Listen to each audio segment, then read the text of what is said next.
Hi, I'm Paul V, and what's on my mind today is the convenience in life that really aren't so convenient. Okay? You've got auto debit, you've got bill pay, you've got direct deposit, and then you got identity theft. How do these things tie together? They can make your life easy and make things flow smooth, or it can be like the perfect storm. I had a situation that happened to me, may have happened to some of you, but my place that I rent from, their accounting team kept changing people and they kept messing it up. One month they'd take my rent out double, another time they'd forget to take it out and I'd have to catch them on it.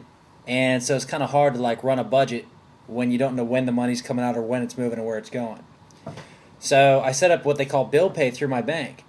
And every month on the 5th, the people that take my rent are holding a check in their hands. Okay, you'd think, okay, well, this is a good solution. Normally it would be. But what happened is this time around, they didn't take the money out even though they had the check. In my account, you have what they call actual balance and available balance. Neither of these numbers is affected by somebody else holding the check.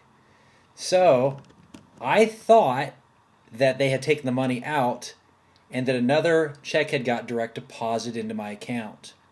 That check didn't get direct deposited into my account. It was simply late. And so the money I was looking at wasn't the real money. When I opened up my online banking, another convenience, it had showed that they hadn't taken my rent out.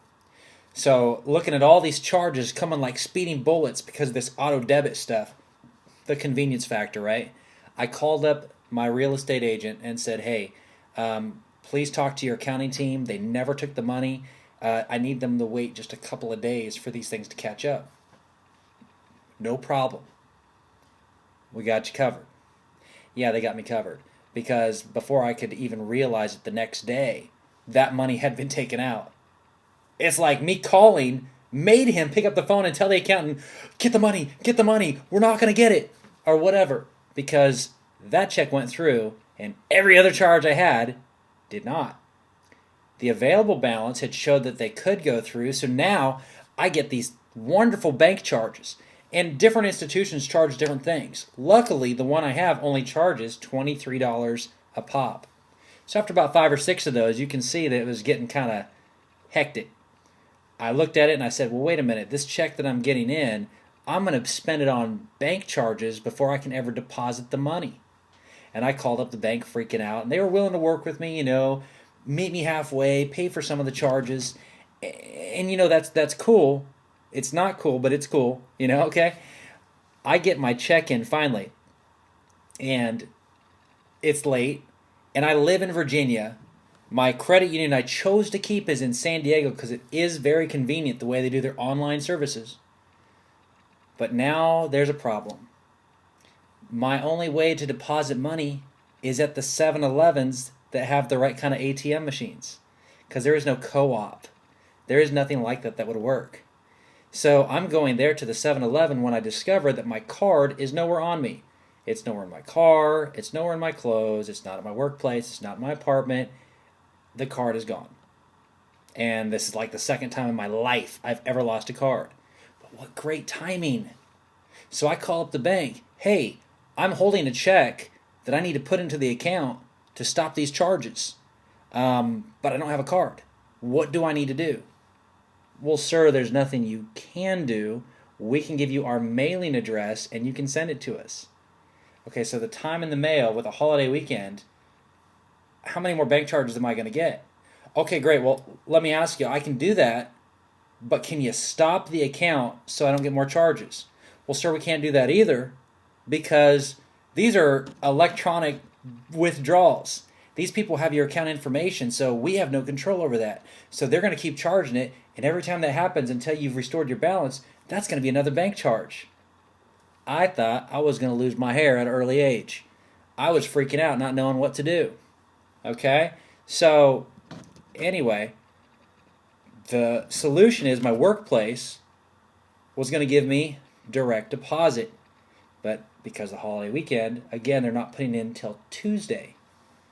So a little bit of a problem, called the bank back, tried to work that out, and then I had some immediate charges. So The check I was holding in my hand, all of my coworkers told me, hey, we just go down to Walmart and they have a check cashing service and it's really convenient. It's really easy to use.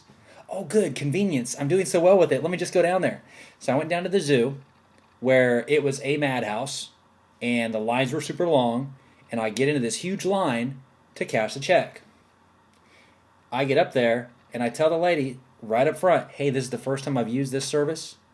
So just tell me what I need to do. I don't know what you charge. And the charges were fair. They were, $3 for the check. But when she puts my information in, she gets a little slip of paper that said it's been declined, or it set up some kind of an alert up with Experian or whoever this company is. And I look at this little slip of paper she has, and there's a space in my last name. I said, ma'am, there is no space in my last name. She said, well, once I get this slip of paper, there's nothing else I can do. You need to call them and have that lifted, or I can't help you with your check. Okay, can we try it with my name without the space in it? Well, sir, I highly doubt that would mean anything. Just here's their information, so call them, and hey, when you come back, I'll let you get into the line. I'll cut you into the line so you don't have to wait again. So I call this company up and wait on hold, and this whole process probably takes a good 45 minutes, not quite an hour, only to find out they're saying, yeah, it cross-referenced your personnel records with Experian and this and that, and so yeah, you should be fine. I said, okay, what was the problem? On your records, do you show a space in my last name? They said, no, there's no space in your last name. Okay, I live in the Commonwealth of Virginia. On my driver's license, even though I asked them not to put a space, on the driver's license they put a space, which is why the Walmart employee insisted on the space. So I go back to this check cashing and I ask the people on the phone before I ended that call, do you need to call Walmart to tell the employee there anything, or to put a code in the computer so it'll go through? Remember that little slip of paper? Nothing can happen until that gets lifted? They said, no, they just need to put it through without the space in your name. Okay. My 2 hours spent at Walmart was not pure joy. I got that cashed, and I bought what they call a green dot card. It's like money on a credit card that you can have because I plan to make an online purchase. And once again, I was missing my card. And I asked the lady, hey, what's my guarantee on this card? If it completely doesn't work, do you guys back this thing up at all? Her first reply was, well, it's made to shop online. Look, it even says so on the package. But then when we were making the transaction and she was giving me my receipt for everything, she said, look, if you have any customer service issues with the card, that's going to be between you and customer service. We don't have anything to do with it. I understand. So if you've been watching it this far, you probably know when I went online, do you think the card worked?